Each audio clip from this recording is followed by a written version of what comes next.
Hey folks, David Frost, my strategic forecast. You're here for another episode of Common Sense Market Analysis. Today is Thursday, April 20, 2017. We're looking at a daily chart of the SPY or SPDR, which is the proxy for the S&P 500. And as you can see today, we had a nice, big, healthy up day in the market today. And we're not going to get too excited just yet because this still could be a bearish wedge pattern playing out. We obviously stopped short. We pierced through it, but closed pretty much on top of the 50-period moving average, coming in at 235.46, just above where the market closed out today. So I'm not suggesting that's a negative sign or anything. It was a big positive day for the market, and we're just going to leave it at that. We'll look across the board at our other indicators, and we'll get our normal clues. But what I'm just suggesting is that it's options expiration week, and generally speaking, during options expiration week, we get a lot of back and forth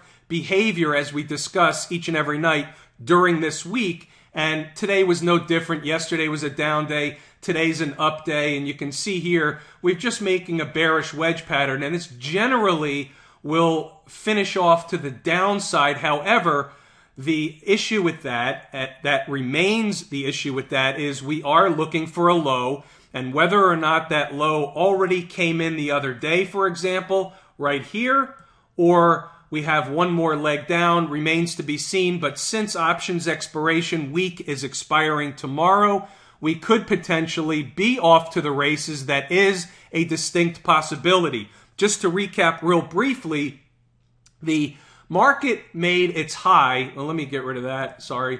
The market made its high, and its first down day was on the 2nd of March. We generally look for anywhere from 4 to 6 weeks of corrective behavior. That's what we were looking for during this corrective phase in the market. The next thing we're looking for is another leg higher to make new highs in the market. That is what the cycles tell me. And so it is possible that today may have been the beginning of the next leg of the rally, but it's way too early to say that. Well, I just said it. It's way too early to conclude that. But at the same time, it's got to start at some point in time. So we'll watch it each and every day, and we'll get a pretty good clue. A close above the 50 will be the first sign of positive market behavior. But really, the market can't get going until we close above the high of 237.61, which was this day here, which was March 21st, the day, we'll call it the breakdown day. Until we close above that day on the daily chart, this market will be susceptible to at least back and forth behavior and more downside until and unless we close above 237.61. Above us, that is absolutely the line in the sand. That's a necessity to close above in order to get any kind of positive momentum building in this market. On the downside, everything remains the same. 231.61 is another line in the sand.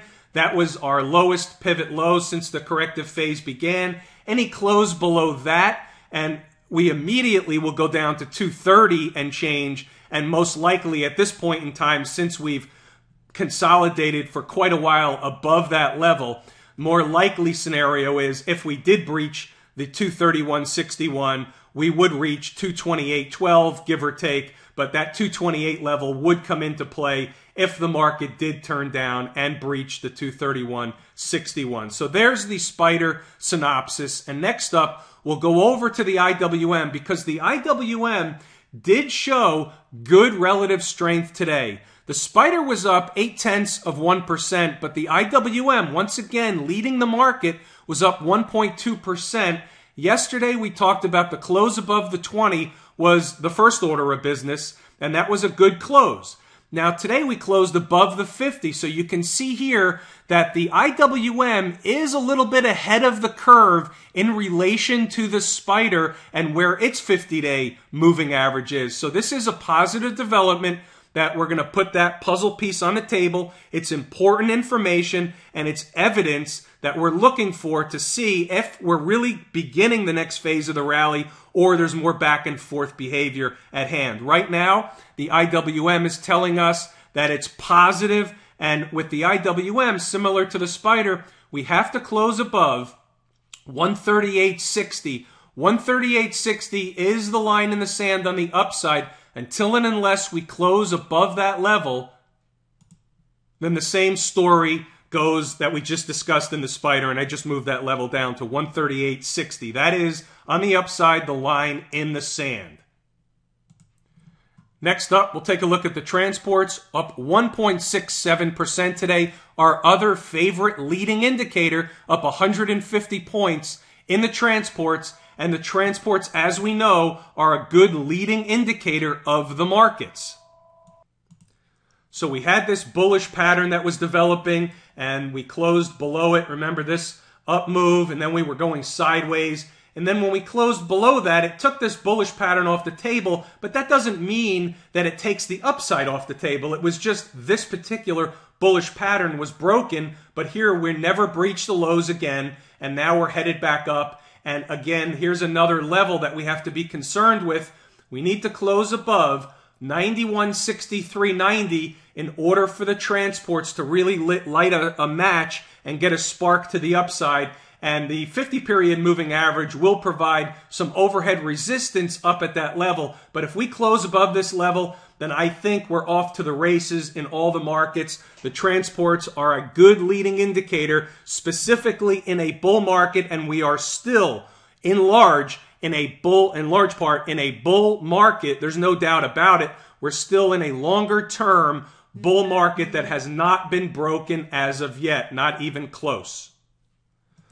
All right, so big positive update for the transports. Next up, we'll take a look at the NASDAQ and the NQ. We're looking at the NQ, which we don't look at each and every night, but what I want to show you is that the strength in the NQ was one of our clues of late. We never broke a downtrend in the NQ. It's been strong the entire time. When you look at the weekly chart, look at this. All we've been doing is going sideways at the highs in the NQ. If there was any trouble at any point in this market, and this is one of the reasons, A, why I keep showing you this chart, and B, why I was fairly or relatively confident that what corrective phase we were seeing was just a corrective phase and is or remains just a corrective phase, and that we do have another leg coming in this bull market because we never really missed a beat on the weekly chart in the NQ or the NASDAQ 100.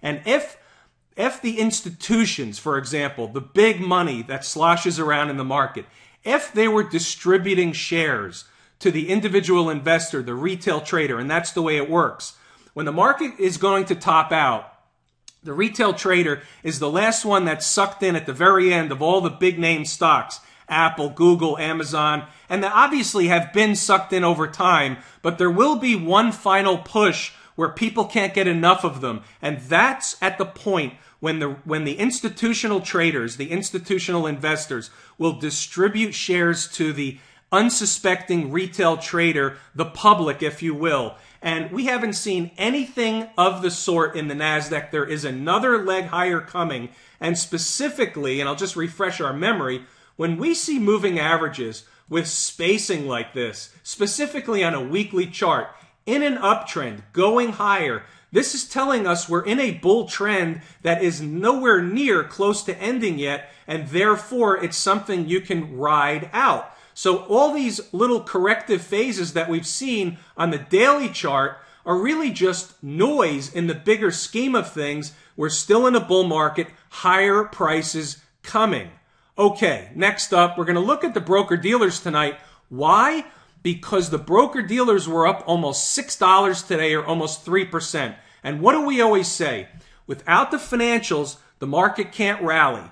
And today, the financials participated in a big way from the broker-dealer index perspective. And even if you look at the XLF, which is the Select Spider ETF, that was also up 1.69%. So across the board, the financial sector had a very positive day, and certainly without the financials, the market cannot rally higher, and this was a good sign. So again, we're using it as another leading indication that the markets are beginning or should be beginning to inflate again, and we're using the XBD or broker-dealer index as a good indicator of today's activity. It was up almost 3%. That's really a tremendous move. You don't see that often, and that's why I wanted to bring it to the forefront. So it could be something a little bit telling of more to come, and therefore it's another puzzle piece we're going to put on the table. It's more evidence. We want to have as much evidence and collect as many clues as possible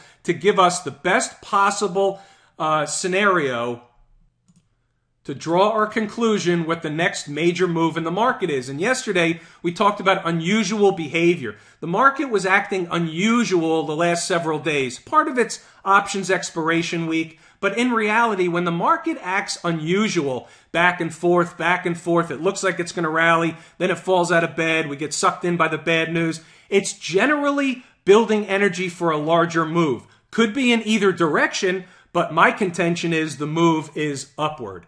Next up, we're going to look at the gold market.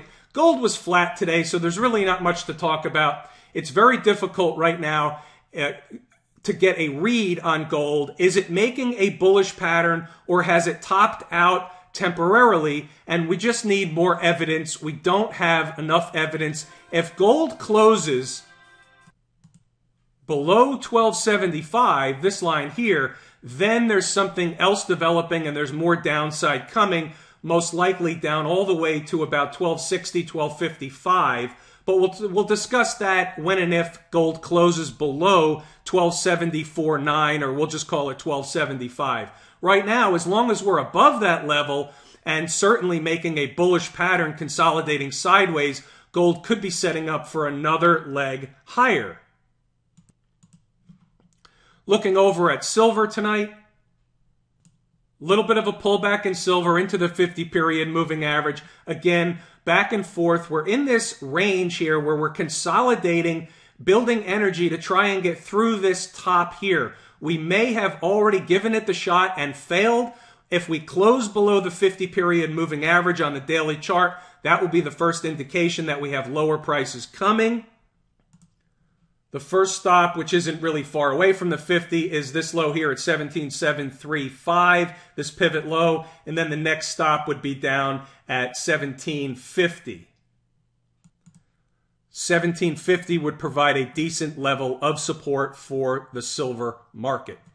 All right, let's look over at crude oil. A little bit of a down day today in crude oil. We're looking for 50 bucks. That's basically the bottom line. We had the big down day yesterday, and it just is a natural area that crude oil will want to get to, whether it happens overnight or tomorrow. It should get to $50, at which point may present an interesting buying opportunity.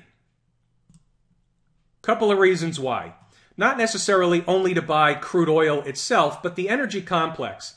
At $50, give or take, is around a 618 retrace from this pivot low and this pivot high. So we retrace at $50 about 61.8% of that move. That's an important number.